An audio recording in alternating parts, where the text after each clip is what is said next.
I found my wife's secret bank account by accident, and what I discovered there destroyed everything I thought I knew about our marriage. Let me back up. My name is Otto, and I've been running a small appliance repair business in the Bronx for the past 15 years. It's not glamorous work, mostly fixing refrigerators, washing machines, and the occasional air conditioner, but it pays the bills and keeps me honest. I built that business from nothing, starting with just a van and a toolbox, working out of our garage until I could afford to rent a small storefront on Webster Avenue. For 15 years, I thought I had a solid marriage with Louisa, who works as a nurse at the community hospital. We'd built a comfortable life together in our modest house on a quiet street near Pelham Bay Park. Nothing fancy, but it was ours. The first crack appeared on a Tuesday morning while I was reviewing our joint account statements. I always handled the finances. Louisa said numbers gave her headaches, so I took care of the bills, the taxes, the retirement planning. That morning, I was reconciling our credit card statement when I noticed something odd. There were charges I didn't recognize, cash withdrawals at odd hours, 3 in the morning, 11 at night. Payments to places I'd never heard of. A restaurant in Manhattan we'd never been to. Multiple charges at Lucky's Bar, a place I'd driven past but never entered. When I asked Louisa about them over breakfast, her reaction was immediate and defensive. Her coffee cup clattered against the saucer and her face flushed. She said it was for work expenses and personal stuff she didn't need to explain. That she was entitled to spend money without giving me a full report. The words came out sharp, hostile, so different from how we usually talked about finances. That reaction alone felt wrong. In 15 years, we'd never hidden money from each other. We'd been a team, or so I thought. I couldn't shake the feeling that something was off. Over the next few days, I started noticing other things I'd been unconsciously ignoring. The woman who came home from her shifts seemed different lately, distracted. She'd walk in the door and go straight to the bedroom without even greeting me. She'd lock herself in the bathroom with her phone for 30-40 minutes at a time. When I'd knock and ask if she was okay, she'd snap that she needed privacy, that she couldn't even have 10 minutes to herself. She started wearing perfume on days she claimed she was just running errands. Not her usual subtle scent, but something heavier, more noticeable. New underwear appeared in her drawer, lacy things I'd never seen before. She bought new clothes without showing them to me, which was unusual. We'd always shared those little moments, asking each other's opinions about purchases. But I'm not the type to jump to conclusions based on perfume and bathroom habits. I've seen too many guys at the shop talk themselves into paranoid spirals over nothing. I wanted to believe there was a reasonable explanation. Maybe she was going through something at work. Maybe menopause was hitting her harder than she wanted to admit. Maybe I was the problem, not paying enough attention, working too much. Still, I couldn't ignore the phone thing. She'd changed her passcode, which she'd never done before. Her phone was always face down now, and she'd grab it quickly whenever a notification came through. She started taking calls in another room, speaking in low tones I couldn't quite hear. When I'd walk in, she'd suddenly wrap up the conversation, saying it was just a coworker or her sister. So I did something I'm not proud of.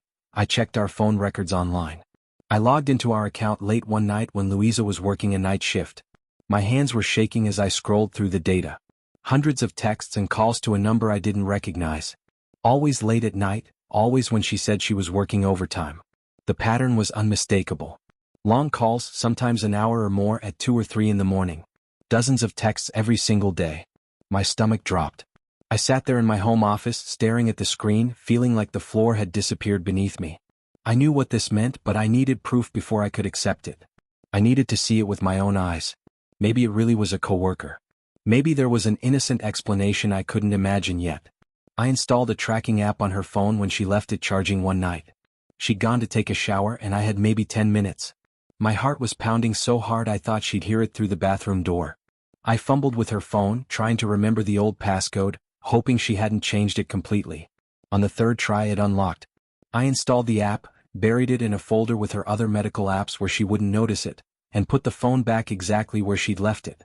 Told myself I was being paranoid, that there had to be an explanation. That I was violating her privacy and would feel terrible when I discovered there was nothing to find. But the next Friday evening, when she said she had to cover an extra shift at the hospital, the GPS showed her phone at a bar in the South Bronx called Lucky's. She stayed there for 4 hours. Not at the hospital. Not anywhere near the hospital. At a bar. The following week I followed her myself. I told her I had a late job, an emergency repair that couldn't wait. Instead, I parked my truck 3 blocks from our house and waited. When her car pulled out of the driveway at 7:30, I followed at a distance, my heart racing, my palms sweating on the steering wheel. Watched from my truck across the street as she walked into that same bar, wearing a dress I'd never seen before. Red, fitted, nothing like the scrubs or casual clothes she usually wore. She'd done her makeup too, more elaborate than she'd worn in years. Through the window, I could see her sitting at the bar, smiling in a way she hadn't smiled at me in longer than I could remember.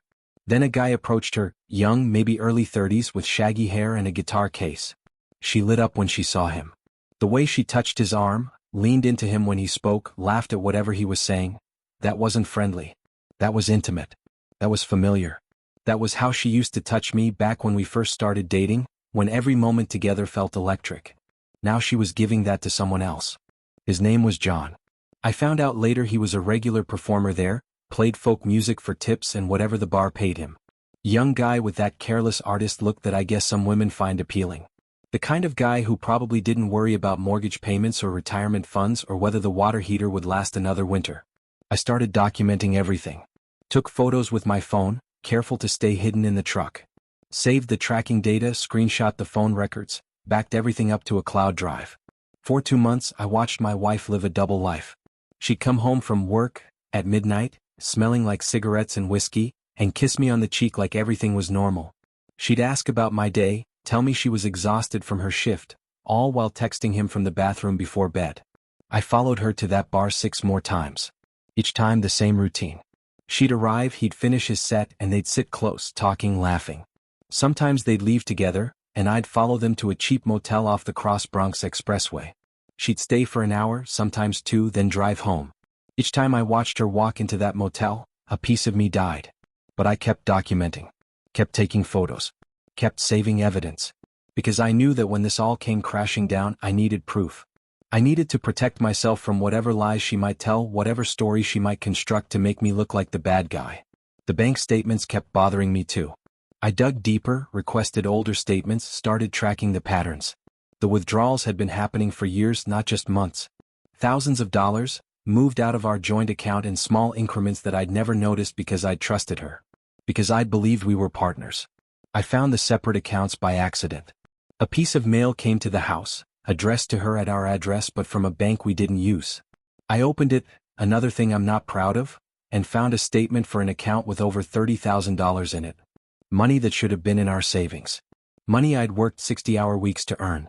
But the real gut punch came when I finally confronted her. I planned it carefully. Waited until a Sunday morning when we were both off work, when there was nowhere for her to run, no excuse she could make to leave. I laid out all the evidence on our kitchen table. Photos printed in color, bank statements highlighted in yellow, phone records with the numbers circled in red. A timeline I'd created showing every lie she'd told over the past 2 months. I expected her to deny it, to cry, to apologize, to beg for forgiveness. Instead, she just sat down heavily in her chair and started talking. Her voice was flat, emotionless, like she was discussing the weather. "It's not just John," she said, staring at her coffee mug. "There were 2 others before him. Over the years. 15 years. Our entire marriage. She'd been cheating the whole time. While I was building a business to support us. While I was fixing our house, mowing the lawn, doing everything I could to be a good husband. She'd been sleeping with other men. The first one was Marcus, a doctor at the hospital," she continued, still not looking at me. "That lasted 3 years. Then David, he was a patient's son. That was shorter, maybe 18 months. And now John." I felt like I was going to be sick. I gripped the edge of the table, trying to process what she was telling me. 3 affairs. Multiple years. Our entire marriage was a lie. "You always wanted kids," she continued, finally looking up at me. "I kept telling you I didn't, that my career was enough, that I liked our freedom. That was a lie, Otto. I just didn't want them with you." The words hit like physical blows. We'd had countless conversations about children, especially in our 30s when my brother was having kids and I'd felt that pull toward fatherhood. She'd been adamant, no kids, she loved her career, she wanted to travel, she liked our life the way it was. I'd accepted her decision after years of discussion, made peace with it, convinced myself that being with her was enough. And now she was telling me it was all a lie. "I'm pregnant," she said quietly. "It's John's. I'm 12 weeks along." The room spun. I gripped the edge of the table harder, my knuckles turning white. She was having a baby with some bar musician, after spending our entire marriage telling me she never wanted children. After I'd given up my dreams of being a father because I loved her and wanted to respect her choices. The money, I managed to say, my voice hoarse. The withdrawals. The account. She shrugged like it was no big deal. I've been moving money to a separate account for years. Just in case. I was planning to leave eventually, but I wanted to make sure I'd be okay financially. Then this happened. She gestured vaguely at her stomach. John and I want to start fresh. We want to raise this baby together. That's when I realized this wasn't just about an affair, or even multiple affairs. This was calculated. This was planned. She'd been systematically draining our finances, preparing her exit, living a completely separate life while I worked 60-hour weeks to maintain our household, to save for our future, to build something solid. How much? I asked. About 40% of our savings, she admitted. Over the past 5 years. I've been careful, taking it out slowly so you wouldn't notice. I did the math in my head. That was close to $60,000. Money I'd earned fixing broken appliances, often working late into the night, weekends, holidays. Money I thought we were saving for retirement, for emergencies, for the life we were building together. I want a divorce, I said. The words came out steady, stronger than I felt. And I want you out of this house today. She nodded like she'd been expecting this. John's expecting me. I already packed a bag. It's in my car. She'd been ready to leave. Probably had been for a while. This confrontation was just the formality she needed to make her exit clean. I moved out that night instead. I couldn't stay in that house, surrounded by memories that were now tainted, by furniture we'd picked out together, by photos on the walls of a marriage that had never been real. I stayed with my brother Marcus in Manhattan, sleeping on his couch, trying to piece together what had just happened to my life. Marcus and his wife Elena were incredible. They gave me space when I needed it, company when I couldn't stand to be alone with my thoughts. Elena made me eat even when I had no appetite. Marcus sat up with me late into the night, letting me talk through everything, helping me process the betrayal. 15 years, I kept saying. How did I not see it? How was I so blind? You weren't blind, Marcus said. You trusted her. That's not a weakness, Otto. That's what you're supposed to do in a marriage. But it felt like weakness. It felt like stupidity. All those nights she claimed to be working late, how many of those were lies? All those conferences and training sessions, had any of them been real? Every moment of our marriage was now suspect, contaminated by doubt. The betrayal was one thing, but the financial manipulation made it worse somehow. It showed premeditation. It showed she'd been planning this exit for years, all while letting me believe we were building a future together. She'd been stealing from me while I worked myself to exhaustion for us. I hired a divorce attorney the next Monday. I found Rachel Goldstein through a client whose appliances I'd been servicing for years. She specialized in cases involving financial misconduct during marriage. Her office was in a high-rise in Midtown, and the consultation fee alone made me nervous, but Marcus convinced me it was worth it. When I showed her everything I'd documented, the photos, the tracking data, the bank statements, the timeline, she leaned back in her leather chair and smiled grimly. This is actually good for you, she said, organizing the papers into neat stacks. Financial fraud during marriage, especially this systematic, affects how assets get divided. And New York is an equitable distribution state, which means the court looks at what's fair, not just what's equal. She stole from the marital estate. She committed adultery, multiple times, over years. That matters. She explained the process to me. Discovery, depositions, asset valuation, court dates. It would take months, maybe close to a year. It would be expensive. It would be emotionally draining. But if I wanted to protect what I'd worked for, I needed to fight. Document everything going forward, Rachel instructed. Every interaction with her, every expense, every communication. And don't engage emotionally. This is business now, not personal. But how could it not be personal? This was my marriage, my life, my trust that had been shattered. The divorce took 8 months. 8 months of legal papers and court dates and depositions. 8 months of seeing Louisa across conference room tables, her lawyer beside her, fighting me on every single point. She wanted half of everything, the house, the business, the retirement accounts. Her lawyer argued that her nursing income had supported the household while I built the business, that she was entitled to the fruits of our partnership. But Rachel was better. She presented the evidence methodically. The affairs. The hidden accounts. The systematic theft of marital assets. The lies about wanting children. Louisa's own admission, which I'd recorded on my phone during our confrontation, about cheating throughout our marriage. Louisa fought me on everything. She claimed the separate account was for emergencies. That the affairs were my fault for working too much, for not paying attention to her needs. That she deserved compensation for the years she'd wasted with me. Her lawyer painted me as a workaholic who ignored his wife, who drove her into the arms of other men. But the evidence was overwhelming. The tracking data showed her lies. The photos proved the affair. Her own admission about the other affairs, about never wanting children with me, about planning her exit for years, it all painted a clear picture. This wasn't a marriage that fell apart. This was a woman who'd been using me as a safety net while she explored other options. The judge wasn't sympathetic to her position.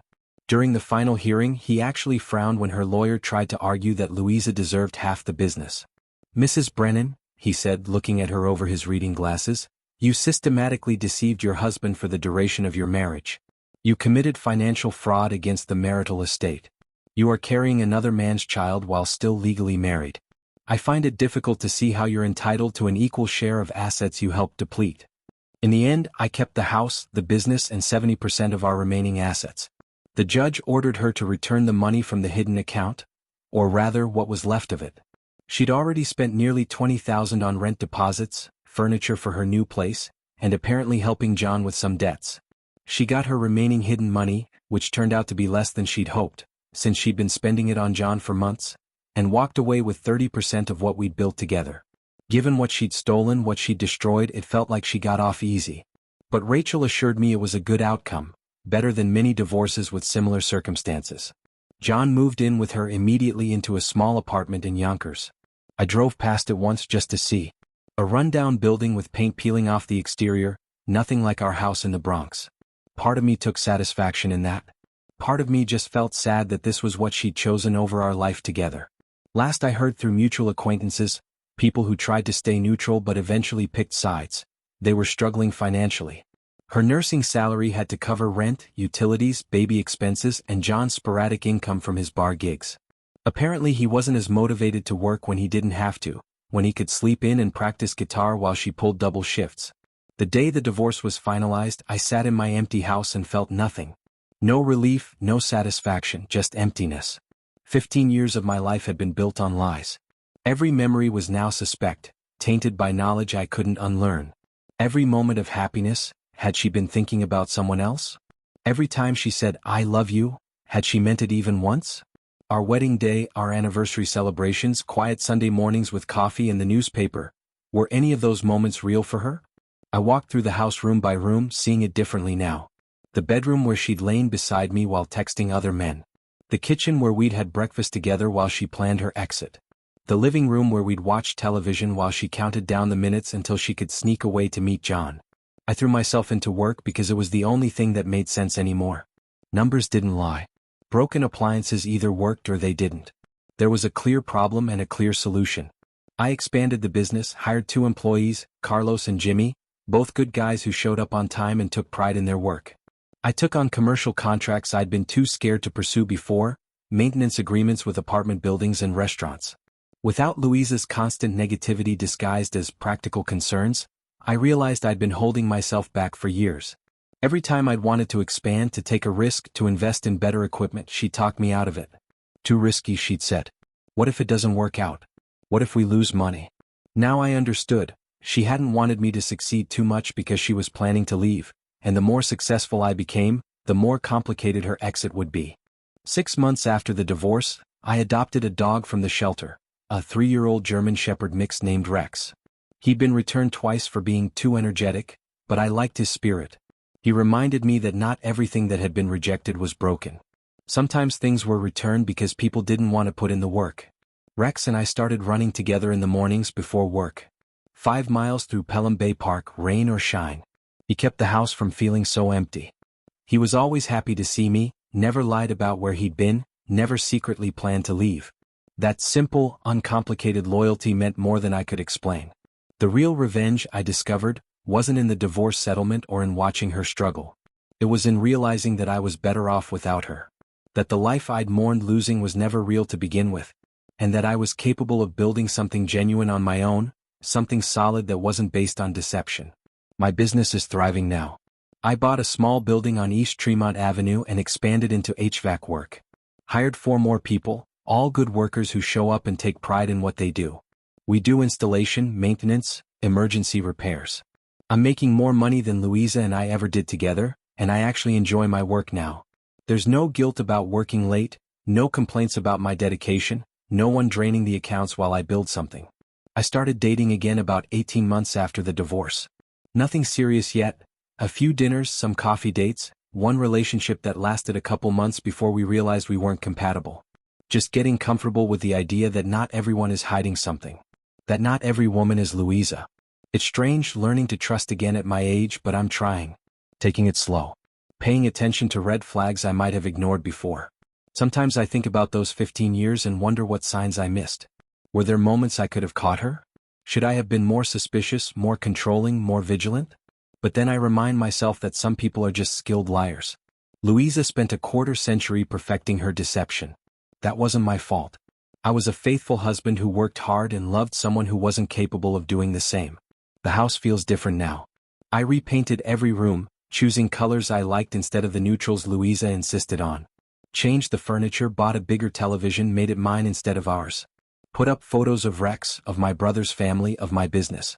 Removed every trace of her except for one photo of our wedding day that I keep in a drawer.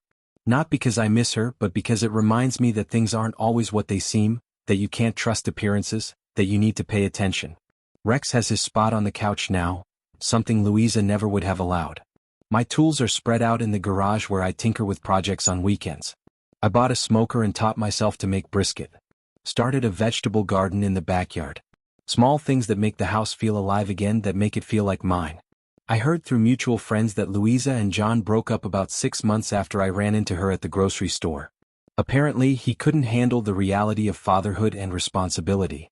The late-night feedings, the constant demands of a baby, the financial pressure, it wore him down. He started staying out later after his gigs, drinking more, coming home drunk and useless. They fought constantly about money, about his lack of contribution, about his refusal to get a regular job. One day he just left. Packed his guitar and his clothes and went back to Texas where his family lives. Didn't even say goodbye to the baby. Just left a note saying he couldn't do it anymore, that this wasn't the life he wanted. Left Louisa alone with a 1-year-old and an apartment she couldn't afford on her own. She had to move back in with her sister in Queens, into a tiny 2-bedroom with her nephew and niece. She's working double shifts at the hospital to make ends meet, trying to save enough to get her own place again. Her sister watches the baby during the day and Louisa works nights. She's exhausted all the time, according to people who've seen her. I don't take pleasure in her struggles, but I don't feel guilty about them either. She made her choices. The lies, the affairs, the financial manipulation, getting pregnant with another man's baby while still married to me, all of it was her decision. She gambled on a fantasy life with a bar musician who played guitar and made her feel young again, and she lost. That's not on me. I didn't cause her suffering. She caused her own. I'm 40 years old now. Otto Brennan, small business owner, dog dad, survivor of a marriage that never really existed. I've got a decent house in the Bronx that's finally starting to feel like home again. A business I'm proud of, with employees who respect me and customers who trust me. And a dog who thinks I'm the best thing that ever happened to him, which is exactly the kind of uncomplicated relationship I need right now. It's not the story I thought I'd be telling at this age. I imagined being married to Louisa forever, growing old together, maybe traveling in retirement, enjoying the life we'd built. Instead, I'm starting over at 40 with a dog and a business and cautious hope that maybe there's still time for happiness. But it's mine and it's real, and that makes it worth telling. Because maybe someone else is out there right now, noticing strange charges on their bank statement, wondering why their spouse is suddenly working late so often, feeling that gnawing suspicion in their gut that something isn't right. Maybe they need to know that you can survive the truth, as brutal as it might be. That you can rebuild. That the life on the other side of betrayal, while different from what you planned, can still be good. I wish I could say I saw it coming, that there were obvious signs I ignored. But Louisa was good at what she did. She maintained the illusion perfectly for decades. She came home every night. She played the role of devoted wife. She said all the right things. The betrayal was hidden in plain sight, the late shifts that were actually affairs, the practical concerns that were actually exit planning, the career dedication that was actually an excuse for emotional distance. The hardest part isn't the betrayal itself. It's the revision of history that comes after. Every memory is now tinted with knowledge I didn't have at the time. Our anniversary dinners? Was she comparing me to her current lover? Our vacations? Was she wishing she was with someone else? The quiet moments watching television? Was she counting down the minutes until she could text another man? But I'm learning to let those questions go. They don't have answers that would satisfy me, and dwelling on them only gives Louisa more power over my present than she deserves. She took 15 years from me. I won't give her the rest. Thank you for continuing to watch this YouTube channel. You are the ones who influence what stories will be on this channel in the future, but when there is no activity, I have to guess whether you like the story or not. Remember, it is thanks to your comments, likes, and subscriptions that this channel can grow and improve. Very soon, I will add some improvements and continue the story.